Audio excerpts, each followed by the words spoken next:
Buenas tardes. Reciban un cordial saludo del colectivo investigativo Ondas Sucres, conformado por docentes de la YECA San Onofre de Torobé. El grupo se llama El Sentir de un Pueblo. Nuestro proyecto es recopilación de la historia de nuestro municipio San Onofre de Torobé. Los docentes de Manuel Ángel Anayuri y YECA San Onofre de Torobé.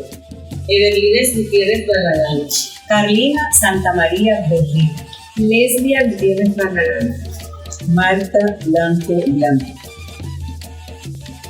¿Qué conocimientos tienen sobre los primeros pobladores del municipio de San Onofre de Torobé? San Onofre de Torobé, municipio que está ubicado al norte del departamento de Sucre, bañado por el mar Caribe y refrescado por las brisas del mes de marzo. Hacia los años 1600 empezó a recibir los primeros grupos de negros esclavizados que habitaban y trabajaban con los blancos en las haciendas de Cartagena y en las casas. Y hacia esa época el líder Toro los condujo por la zona del Canal de Enrique hasta llevarlos a lo que hoy es el territorio del corregimiento de Higuerón. Estas familias que habitaron en la hacienda Quilitén y luego empezaron a andar hacia la zona, hacia las Lomas Coloradas y llegaron a lo que ellos llamaban el Plan o el Sitio. Y sus apellidos de esos líderes y de esas primeras familias eran Pájaro, era Toro, era Campo, Julio y todos los apellidos que hasta este momento nos han legado. Estas familias fueron ubicándose en los distintos sectores del plan. Yo quería complementar algo de lo anotado por la señora Lina Rodríguez. En el año 1700, antes de 70 aproximadamente, se produjo la sentencia 120 de la Real Corona Española, en donde adjudicaban 3 haciendas aquí en San Onofre, que fueron Quilitén, allá Chiquimán y acá Comisarios por los lados de Libertad. La hacienda esta de Higuerón fue adjudicada a uno de los González viejos, esto de nosotros, que tuvo 3 hijos. Uno se quedó allí, otro cogió por los lados de Corozal y otro cogió para los lados de Mahates. Quien quedó acá recibió 70 caballerías. En ese tiempo la caballería servía para medir unas 7 u 8 hectáreas de tierra de la hacienda esa. Unas 45 animales entre bestias y vacas y todo eso. Y 15 familias de esclavos que le adjudicaron a ese señor, como decía Lina, ya que llegaron a acumularse aquí varios de los esclavos libertos, porque se publicó la ley de la libertad de los esclavos. Allí donde está Higuerón ahora, él le construyó 15 casas. Se formaron un triángulo. Si ustedes analizan a Higuerón, se darán cuenta que tiene la misma estructura arquitectónica de los pueblos de África. Esos que nos presentan ahora, que en el Congo, que en el otro, son un triángulo. Y ahí estaban los Aparicios, los Martínez, los Julio, toda esa gente que ahorita tienen descendientes en Higuerón o de Higuerón. Así que de allí posiblemente llegaron algunos acá, porque quizá Higuerón se pobló o se organizó primero que cuando llegó Antonio de la Torre y Miranda acá. ¿Saben cuál fue el primer mandatario del municipio de San Onofre de Torobé? Lo que se conoce es que Porfirio Rodríguez fue el primer alcalde oficial nombrado de Cartagena, porque antes esto era solo Cartagena era quien manejaba todo esto. Tolú, San Onofre, Tolú Viejo y todo esto no estaban divididos oficialmente como municipios. Bueno, vamos a seguir sobre hablar de nuestro municipio de San Onofre de Tolobé, aspectos sobre la economía, la ganadería, la salud, la educación. ¿Qué conocimientos tienen acerca de estos? La economía del municipio de San Onofre básicamente se centra en la agricultura y en la ganadería y en la pesca. Pero inicialmente fueron no como ahora que ya existen las maquinarias y toda la tecnología, sino que fueron prácticas tradicionales de producción. O sea, la agricultura como tradicionalmente se venía haciendo, con los conocimientos ancestrales, dado que, como lo anota el profesor Maño, ellos ocuparon unos territorios que ancestralmente las familias estuvieron allí, pero que fueron desplazadas cuando llegaron algunos colonos. Tal es el caso, por ejemplo, la historia que conocemos de la señora Felicita Campos, que ella luchó por ese territorio que hoy día es Aguas Negras, cuando llegó el señor Rogelio Támara, que fue quien intentó desplazarla, y cuentan la leyenda que ella estuvo hasta en Bogotá buscando la titulación de ese territorio. Y sabemos que nosotros miramos de pronto con cierta nostalgia que la zona platanera ya no es la zona platanera, que es la zona que hoy ocupan los corregimientos de Agua Negra, de Berlín. Y la economía del municipio de San Onofre dependía del cultivo de plátano en la zona de Agua Negra, del cultivo del arroz, que era, o sea, muy extensivo el cultivo de arroz, del cultivo de ñame, el cultivo de yuca y otros productos que ya han ido como desapareciendo, como es el ajonjolí, como es el achote. En fin, la economía del municipio de San Onofre en sus primeros inicios fue básicamente la agricultura. Yo recuerdo que mi papá era carpintero, pero además de eso él era agricultor, y se usaba que los grandes terratenientes, por ejemplo este señor dueño de la Esmeralda, que tenía grandes extensiones, él buscaba un grupo de señores, de campesinos, les asignaba unas parcelas que eran unas tierras que estaban sin civilizar queriendo decir que eran bosques, y a ellos les tocaba derribar esos bosques, hacían sus cultivos y luego tenían que pagarle terraje. Y ellos, ¿qué hacían los dueños de la finca? Cuando los campesinos salían, entonces ellos sembraban el pasto para su ganado. O sea, tierras productivas las fueron convirtiendo en tierras que le dieron, es decir, ya eran silvopastoriles, ya no eran para la agricultura, sino para pastoreo de ganado, precisamente. Además de eso, otros corregimientos que están a la orilla del mar y también a la orilla de los caños, pues la base de su economía es la pesca artesanal. Y además de eso, la ganadería que fue ingresando con los terratenientes, que fueron los que trajeron esa explotación al municipio de San Onofre.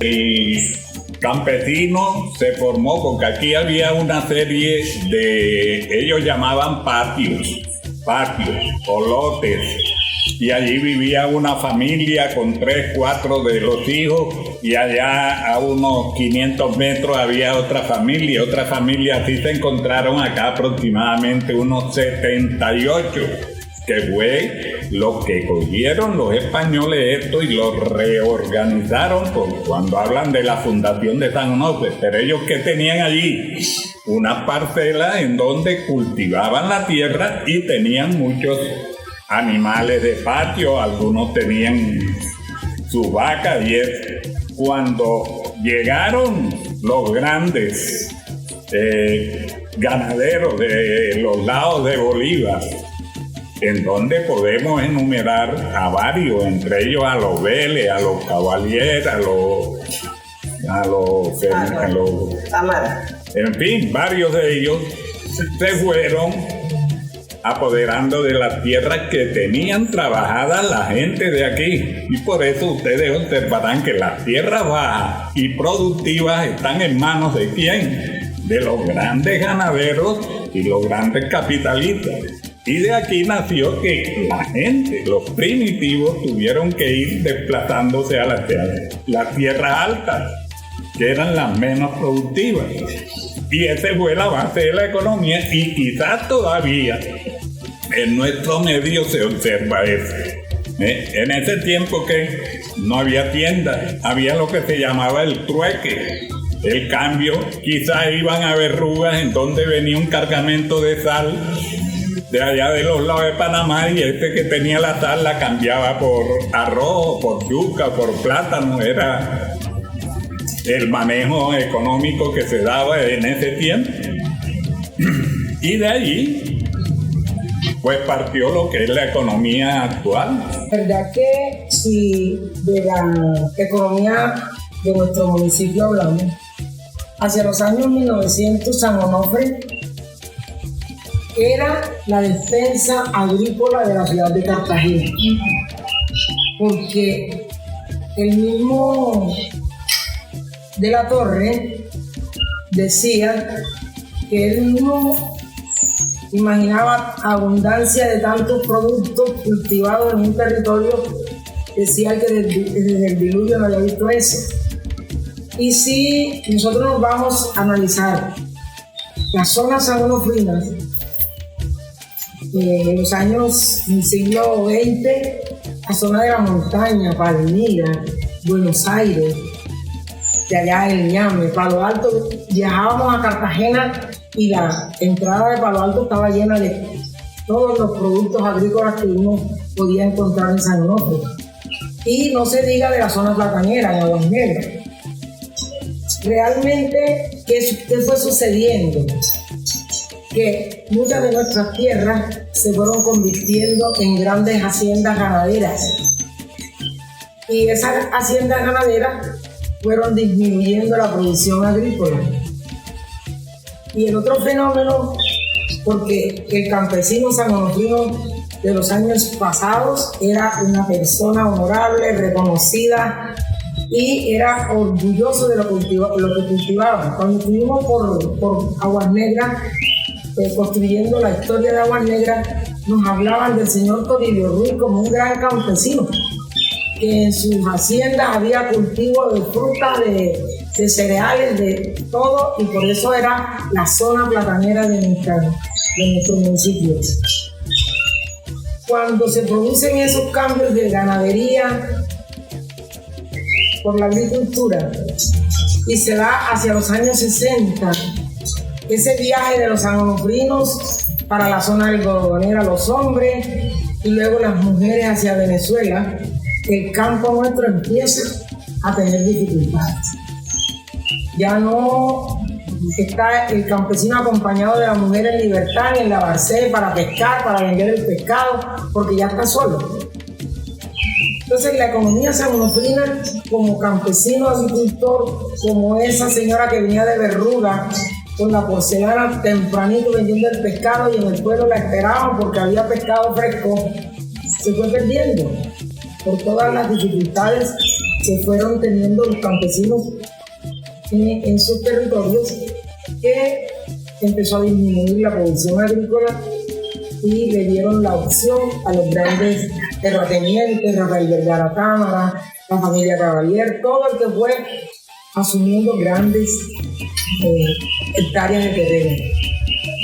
¿Qué pasó en el día de hoy? Muchos de los campesinos, con todo el problema de la violencia, empezaron a venir al pueblo y a cambiar esa siembra y esa pesca, vendedores ambulantes, las fritangas en la calle. Entonces la economía nuestra ha tenido varias entradas. Hubo unos años en que la economía, construcción de vivienda, la tienda, la casa, todo lo que se fue construyendo con dinero de Venezuela desde los años 70, quizás hasta el 2000. La educación de los hijos, todo eso entró en un movimiento económico porque el dinero venía de otro territorio. Cuando eso se empieza a dañar allá, San Onofre también empieza a sufrir porque ya no hay la misma facilidad del dinero de intercambiar y comprar. En los últimos años, con el apoyo de algunas organizaciones internacionales que están queriendo la recuperación del tejido social y mejorar el ingreso de la familia, se están promoviendo el apoyo al campo con jóvenes, al campo con familia, el de sembrar sin productos químicos. También hay que destacar el espacio educativo que tiene la institución técnica agropecuaria San Onofre de Torové, que de muchas maneras está sensibilizando a los jóvenes hacia hacerle la mirada al campo nuevamente. De tal manera que yo veo cosas positivas para el futuro.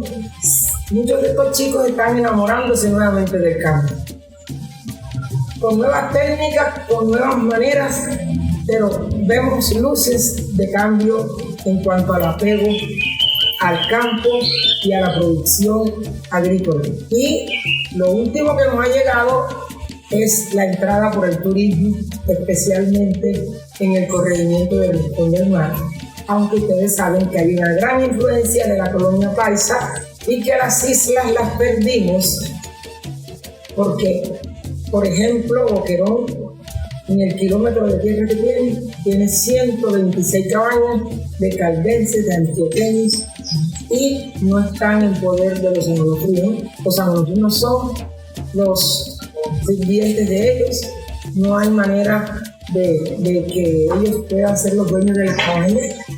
Pero siento que el movimiento que se viene dando hacia la recuperación de todo el movimiento económico, educativo en San Onofre, pienso que las cosas van a mejorar si esta generación siente y fortalece el apego por San Onofre, porque los que lo tienen en el momento no hay manera de cambio, pero si nosotros apoyamos ese conocimiento a la tierra, a nuestra tierra, las cosas van a mejorar. Yo quiero resaltar un hito importante en la historia de la economía del municipio de San Onofre, y es que cuando la Segunda Guerra Mundial, que se dio la diáspora de libaneses, de italianos, de europeos, llegaron al municipio de San Onofre y tuvieron grande influencia en la economía. Por lo menos mi mamá me cuenta que en su época juvenil, aquí llegaron los libaneses y tenían fábricas de transformación del lácteo, porque también como un municipio ganadero se producía mucha leche.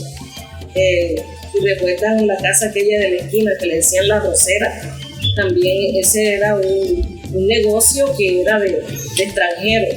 Llegaron los turcos con los almacenes aquí en el municipio de San Onofre. O sea, se le dio como un viraje diferente a la economía en este municipio con la llegada de personas que pues salieron huyendo cuando la Segunda Guerra Mundial. El movimiento de la llegada de los extranjeros al territorio y algunos de Cartagena, como Arturo García, es el primero que va colocando una tienda de telas en la casa que hoy es la panadería La Espiga, que ya es la casa de la familia de Espinosa. Allí se funcionó esa tienda de Arturo García, que cuando la violencia en el 49 le prendieron la tienda.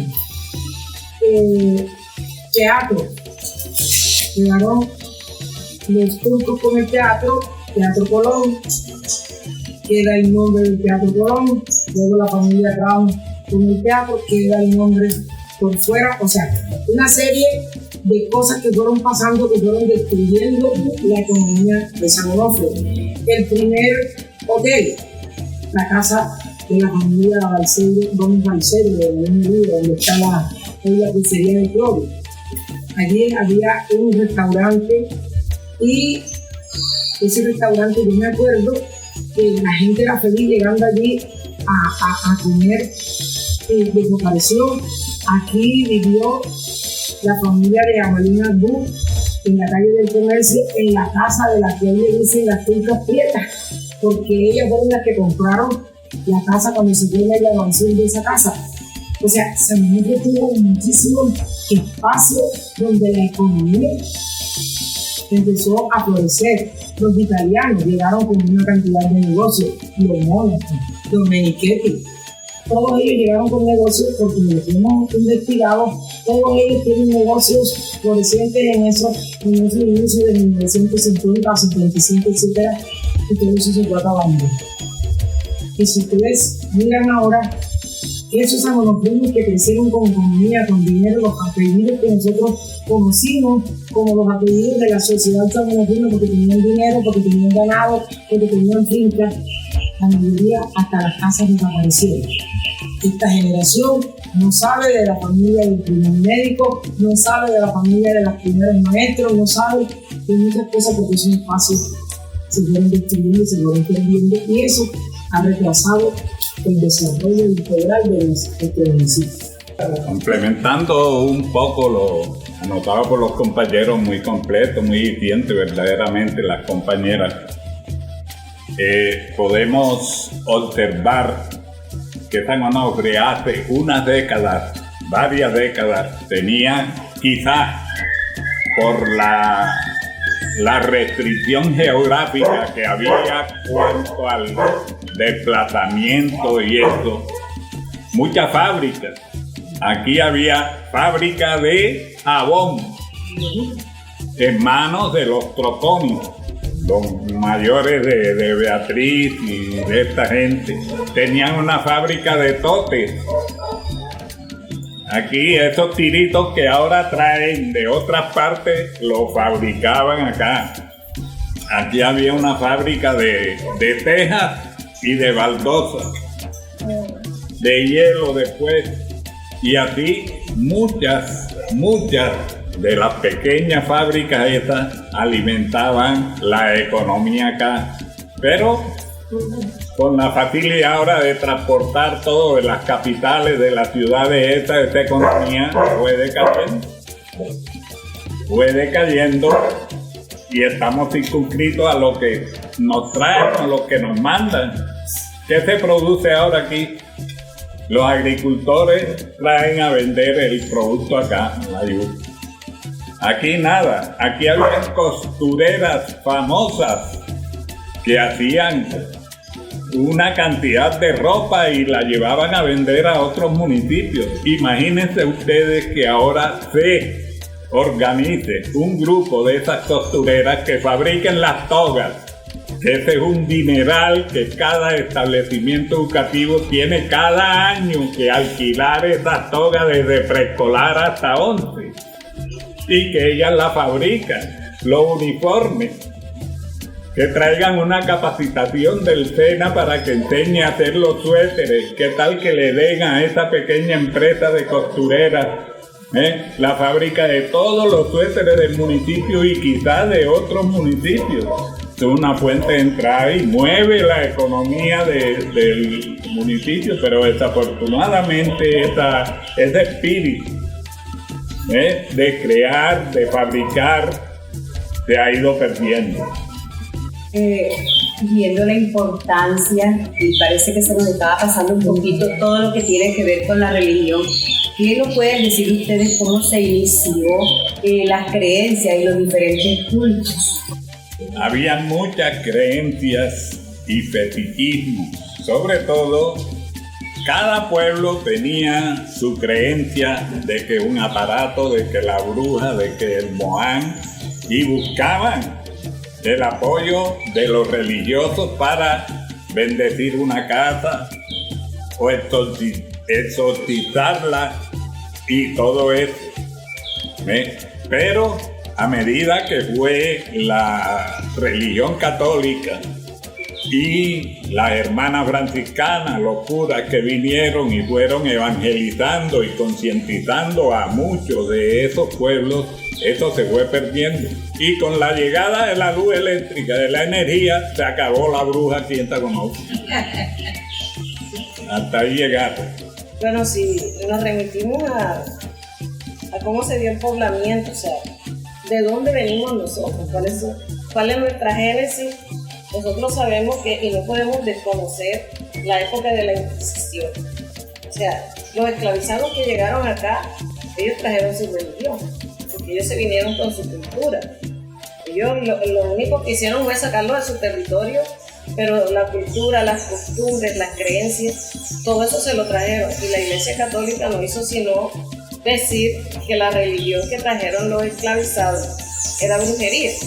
Y desde allí, todo ese estigma que tenemos los afros frente al tema religioso, frente al tema de las creencias, que hay muchos conocimientos, muchas cosas que se han ido transmitiendo de generación en generación.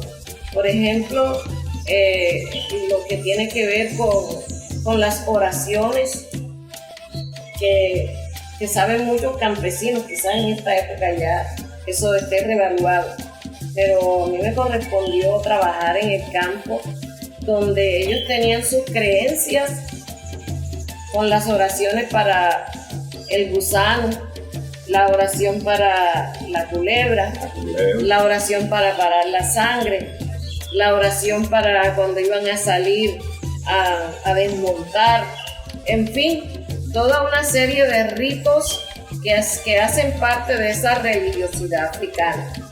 Eso por un lado. Y eso también, el tema de la religiosidad conjugado con lo que es la medicina tradicional.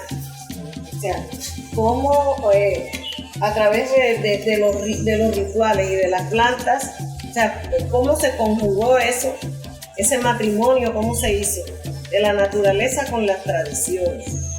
Y bueno, sabemos que San Onofre, como todos los pueblos del Caribe y de Colombia, con la llegada de la religión católica, con los sacerdotes, con los misioneros, muchas de esas costumbres ya, como decía, están revaluadas, pero aún algunas perviven, algunas permanecen. Por ejemplo, nosotros reconocemos ese trabajo tan importante que hicieron las parteras, y ellas precisamente ese trabajo lo hacían desde su religiosidad.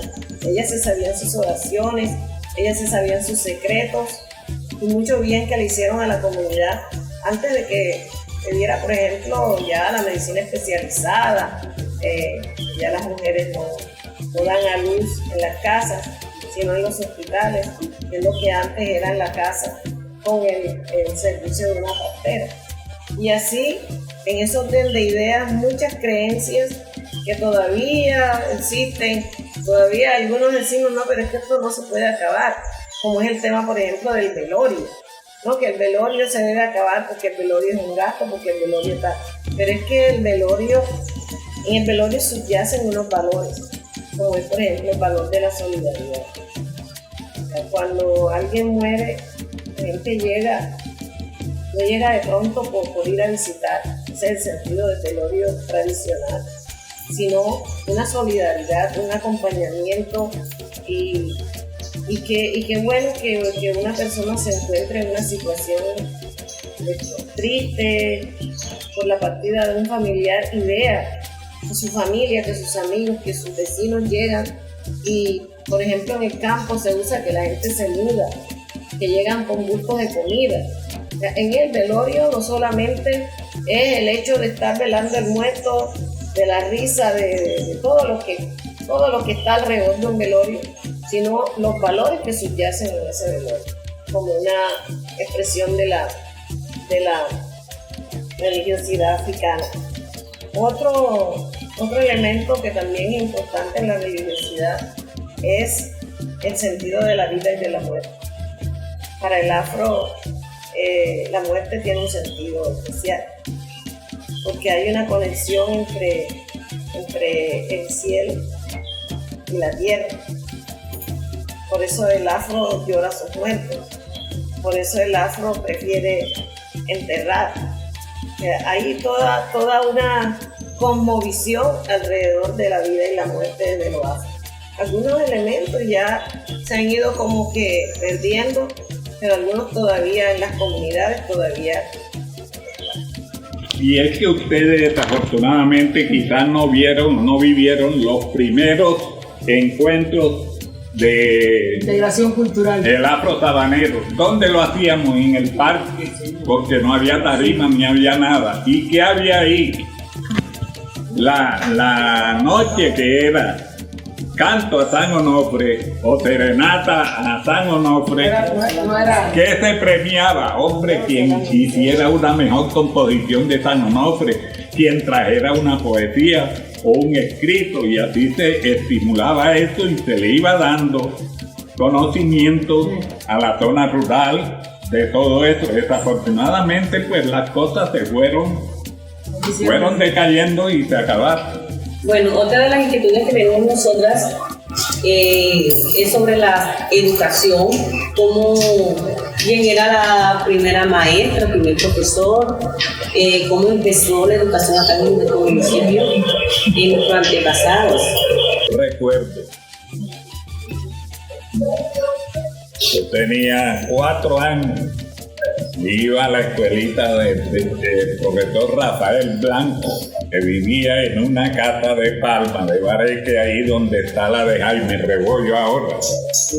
Allí íbamos muchos. Ahí aprendíamos las primeras letras y todo eso. 3 o 4 años tenía yo. De allí pasé al kinder del Santa Clara con la hermana Acela, una viejita y que se encargaba de nosotros los pequeñitos así. Pero ya existía en Plan Parejo Marcelino González Martínez, en Palo Alto de Hormiguea, en Pompeyo Hormiguea, en Libertad el profesor Osorio y Uparela. En Aguas Negras estaban parece que los viejos de Murillo, del profesor Murillo en Berlín y en Aguas Negras.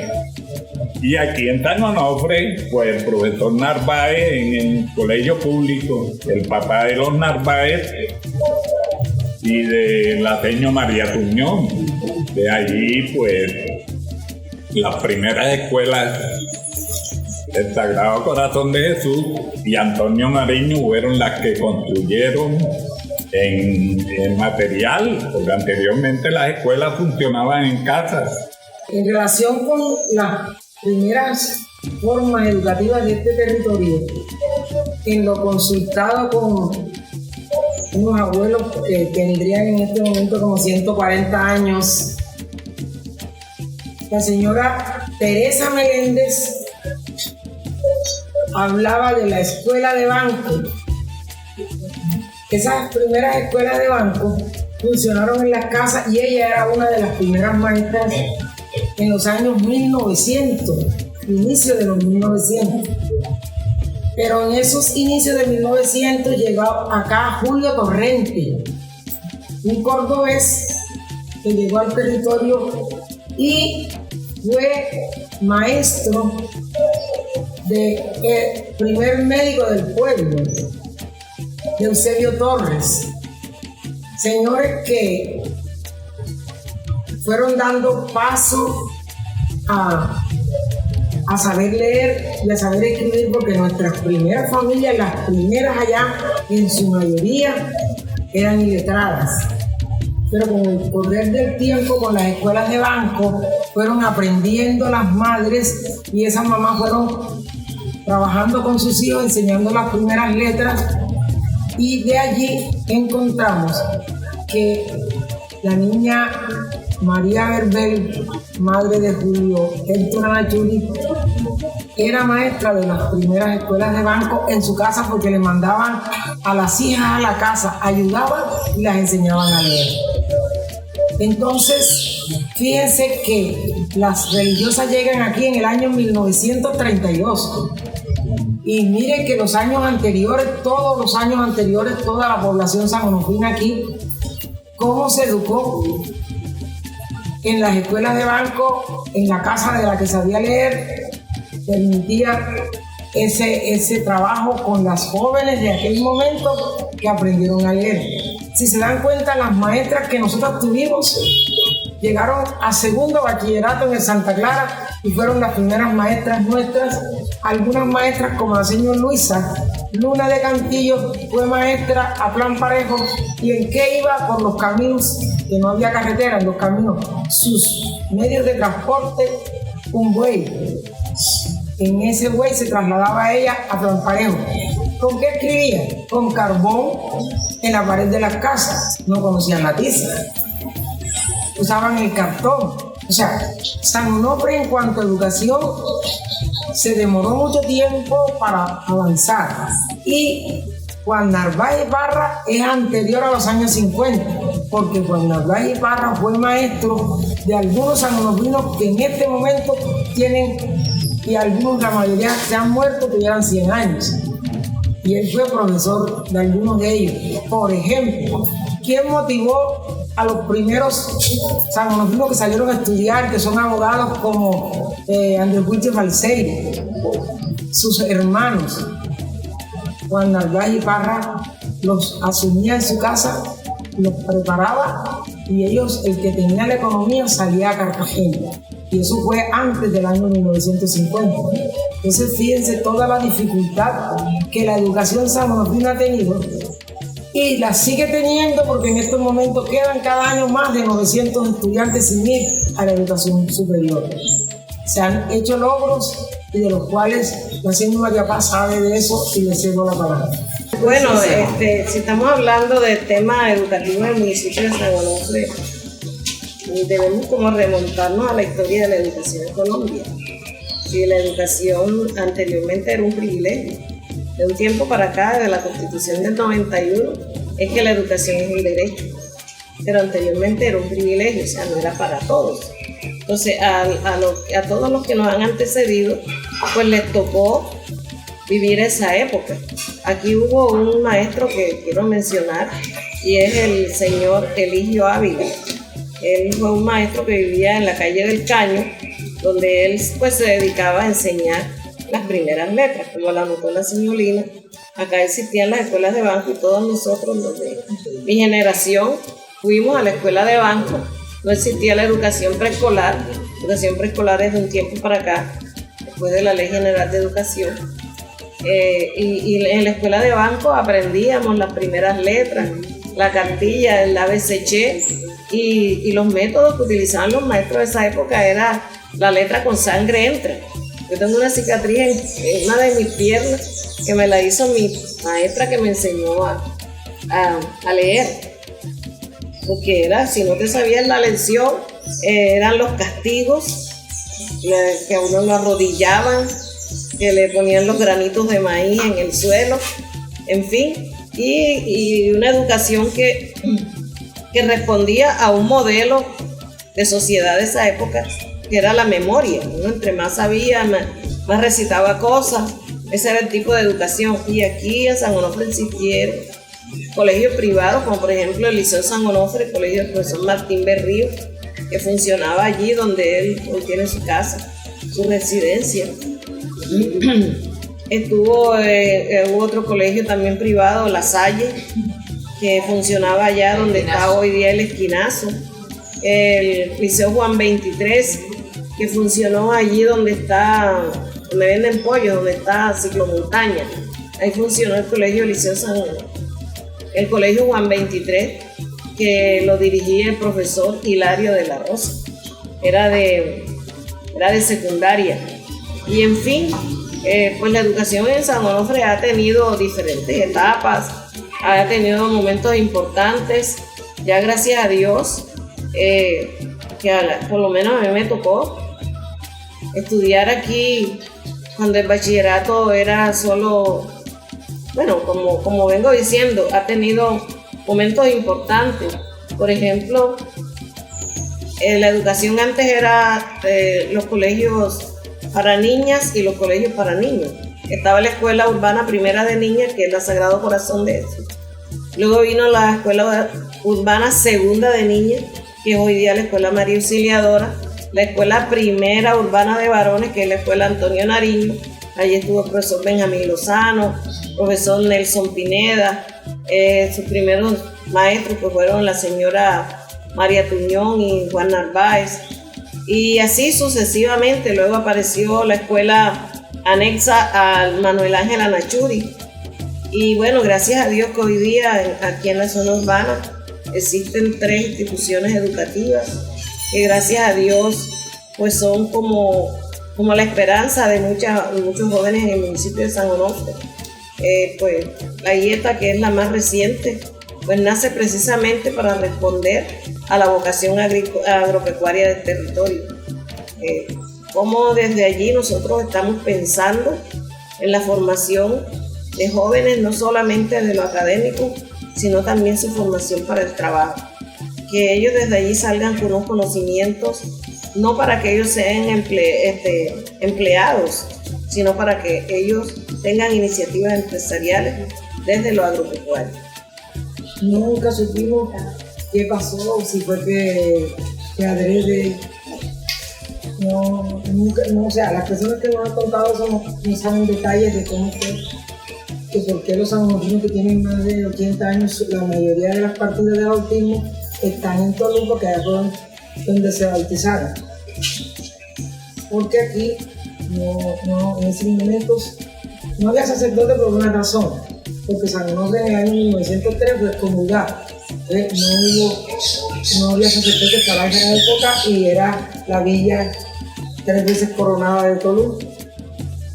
Y luego hubo otra problemática con los sacerdotes por allá por el año 57, que un 24 de junio, que era día de San Juan, pero coincidió con el Sagrado Corazón de Jesús, y la procesión venía por la calle La Balsa, y por allí corrían los caballos también, pero los de las carreras no querían dejar la calle para que pasara la procesión.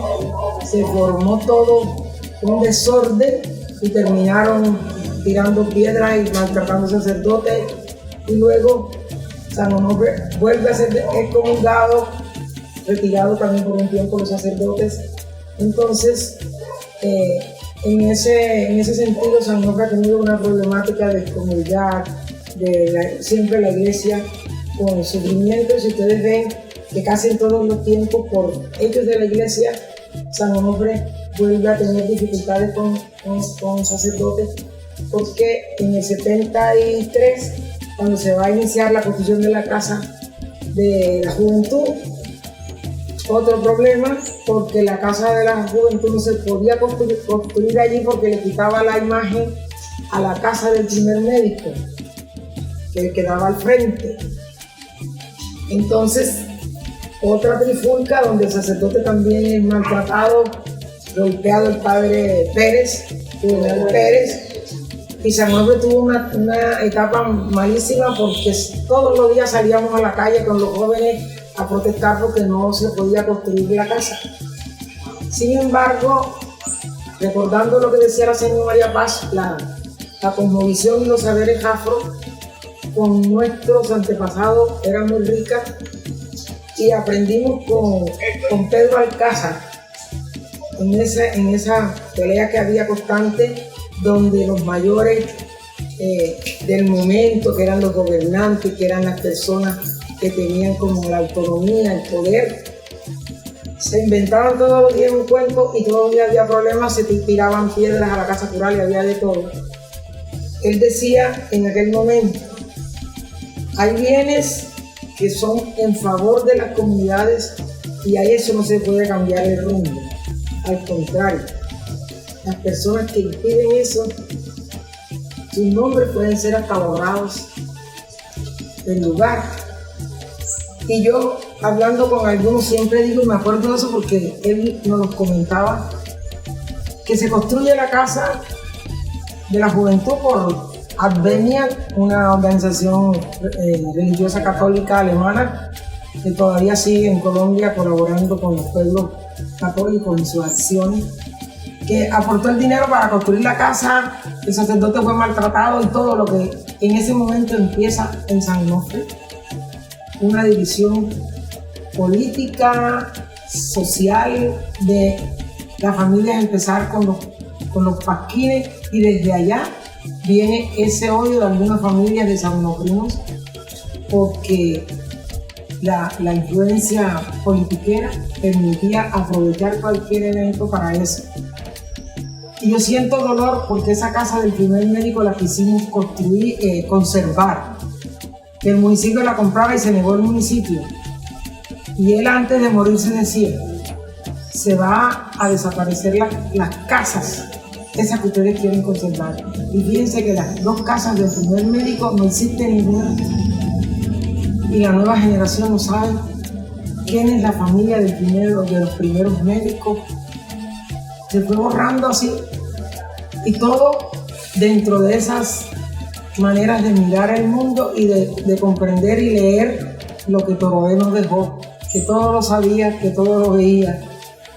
Y todavía muchos de los sangonopinos tienen esos saberes y quedan en nuestro compromiso, que en la educación este trabajo afro no puede salir del aula de clase.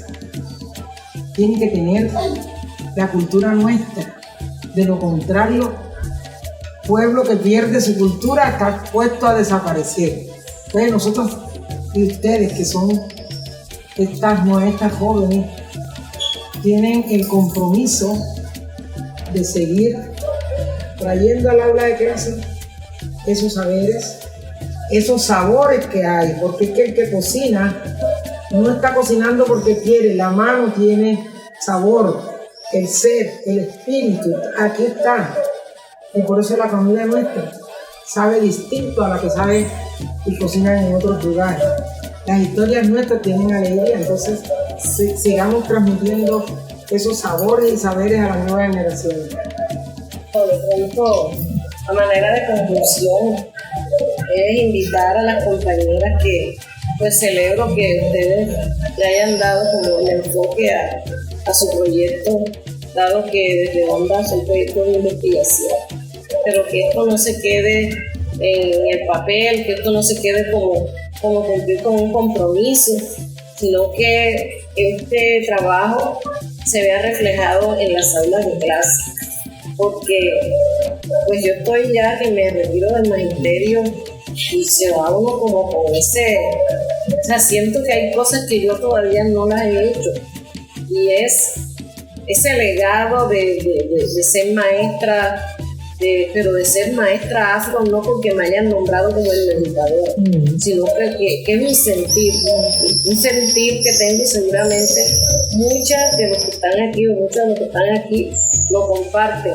Ese sentir que uno quiere como transmitir al estudiante para que él también desarrolle ese sentido de pertenencia a su territorio. Él también quiera su tierra, él también quiera estar aquí, él también ame lo que es el municipio de San Onofre, valore sus costumbres, valore su gente, valore todo lo que hay acá y sobre todo que conozca la historia. Porque que quien no conoce la historia pues no sabe de dónde viene ni hacia dónde va.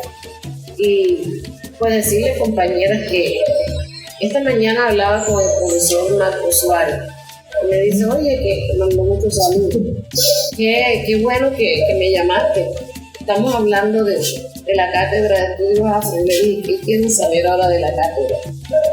Y es que la cátedra no debe ser una imposición, sino que eso debe ser un sentir del maestro, ayudar a enseñar desde el futuro.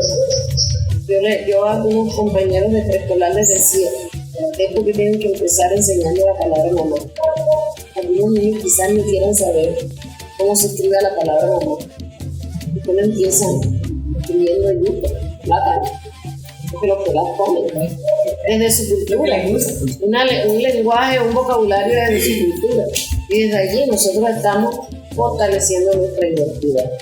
Desde el PEC, el Proyecto Educativo Comunitario, hay unas estrategias, unas líneas estratégicas que ojalá algún día llegue algún mandatario que le preste atención a ese tema, porque desde allí está una línea estratégica, la primera, que es la cualificación de docentes, o sea, debe haber una actualización permanente. Pero hay también otra línea que es la producción de materiales. Nosotros producimos, ustedes están produciendo un material, pero ese material, ¿dónde se queda? Ese material, ¿para dónde va? La idea es que ese material llegue al aula de clase. Que nosotros no necesitemos una cátedra que nos venga de Bogotá o que nos venga de Sincelejo, sino que sea la cátedra de estudios afro del municipio de San Juan. ¿Y quién debe construir esa cátedra? Somos nosotros. Es un encargo que tenemos nosotros. Entonces por eso digo, yo me voy a retirar del magisterio y voy como con ese dolor que yo lo veo como un fortalecimiento de la identidad. Y si no somos los maestros, los que estamos en los salones de clase, los que están afuera no van a regresar. Total. No te sientas triste. ¿Por qué? Sí. Ya es que nos entristece porque nosotros le damos gracias a Dios porque ella y yo hemos tenido la oportunidad de recorrer el país, conocer mucha gente, conocer muchos espacios igualitos a nosotros en el Pacífico colombiano, en el Cauca, en el eje cafetero, por muchos lugares, de La Guajira a Córdoba. Y hemos encontrado maestros enamorados de su etnia, porque tuvimos la oportunidad de conocer espacios de cómo la cultura afro está en el aula de clase, pero también nos llevaron a la Sierra Nevada para conocer cómo los 4 grupos indígenas que están allá tienen la cultura en el aula de clase.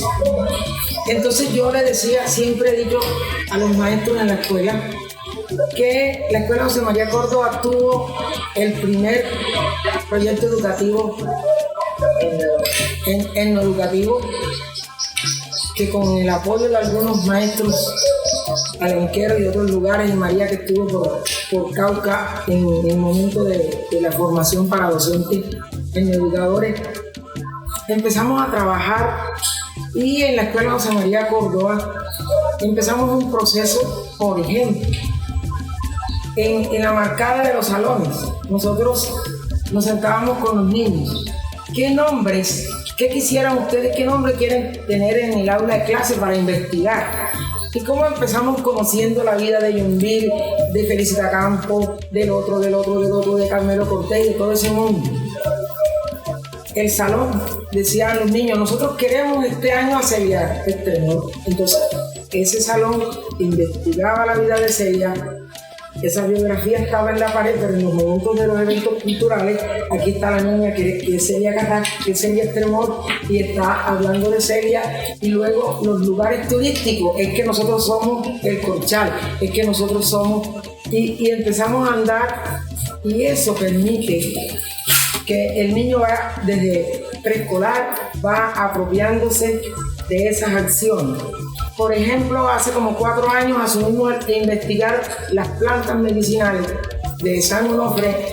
Un año empezamos a llamar a todas las sabedoras dónde están esas plantas, hicimos troja y todo eso, pero el año siguiente ya las niñas sabían cuál era y hacían dramas, cuál es la que sirve para matar el piojo, y los niños saben porque hay una obra de teatro con todas las plantas medicinales. Pero más adelante, el último año, buscamos las sabedoras para preparar el jarabe, para todo. Y el último año, aquí está el folleto, pero las niñas están en la emisora diciéndole a la gente en los días de la pandemia qué plantas debíamos tomar en las bebidas. Entonces, todo eso de pronto no se logra con todos los niños, pero sí queda un grupo enamorado, chiquitinas que están dramatizando la ronda, los juegos. ¿Cómo conseguimos la ronda para dormir los niños?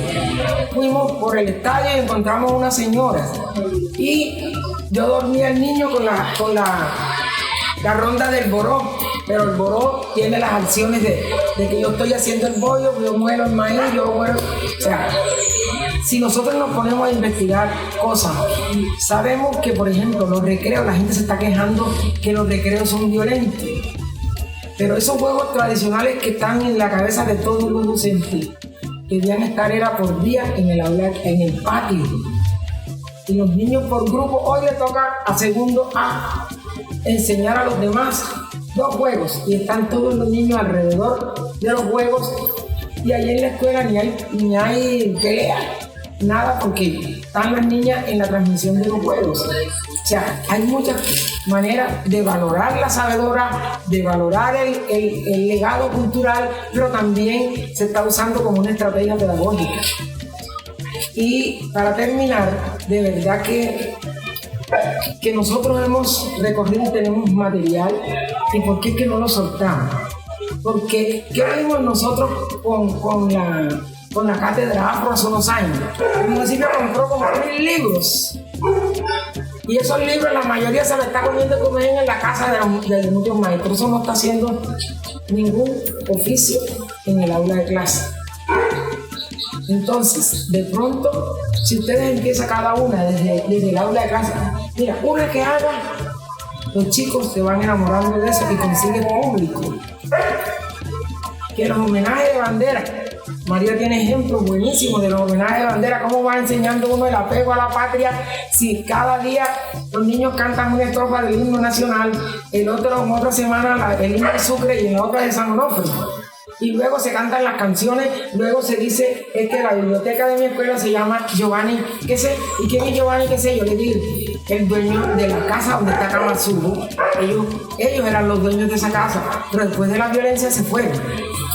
Pero Giovanni, cuando en cualquier parte donde está, dice que yo soy San Onofrino. Entonces, de esa manera, nosotros vamos despertando el apego a lo nuestro. En mi escuela ustedes no encuentran unas rayas en las paredes. ¿Por qué? Porque ellos trabajan, sueñan con un dibujo, lo hacen y se vuelven cuidadores. Ahora mismo son cuidadores del medio ambiente. Dándole esa responsabilidad y esos apegos. Venga, que con la mamá van a recoger las tapillas. Mira, que con la mamá van a aprender a hacer las carmañolas. Entonces, toda esa cosa traída, porque es que también tablero y marcador, sin más sentido de vida, esta educación no va a transformar a nadie. El café es el producto colombiano, pero es que yo ahí en la escuela, hasta el día que me vaya, allá no se empieza la economía de Colombia por el café, por la yuca, el plátano, el ñame que te estás comiendo aquí. ¿Quién lo produce? ¿Qué produce? Es económico, es de alimentación, genera ingresos. Y luego hablan del café. Los escritores, sí señora, aquí están los escritores, pero primero van a hablar de los sanonofrinos porque ella nos ayudó a construir el plan de estudio antes de irse de la escuela. Y nosotros tenemos plan de estudio hace rato, tenemos como 28 años de tener ese paper. Y lo tenemos aquí. Ay, no, que somos una institución. Sí, somos una institución, pero mientras la institución se acomoda a esto, nosotros estamos acomodados al nuestro. ¿Y por qué nos sirve? Nos sirve tan mucho. Lo que hemos logrado ahí es porque los chicos van cantando su vida, su historia a las organizaciones y las organizaciones dicen, bien, trabajamos. Entonces, en este momento, nosotros hemos ganado espacio con el Ministerio del Interior, con la escuela, porque el viceministro del Interior nos visitó y no tuvo necesidad de preguntarnos si nosotros éramos educadores, porque con los mensajes que tiene la pared, con todo lo que está distribuido en la escuela, lo que nos dijo fue, aquí tienen mi número de teléfono para que me llamen. Entonces, fíjense que también hay que dar la imagen de lo que se hace ese video. Muchas gracias, un aplauso para ustedes.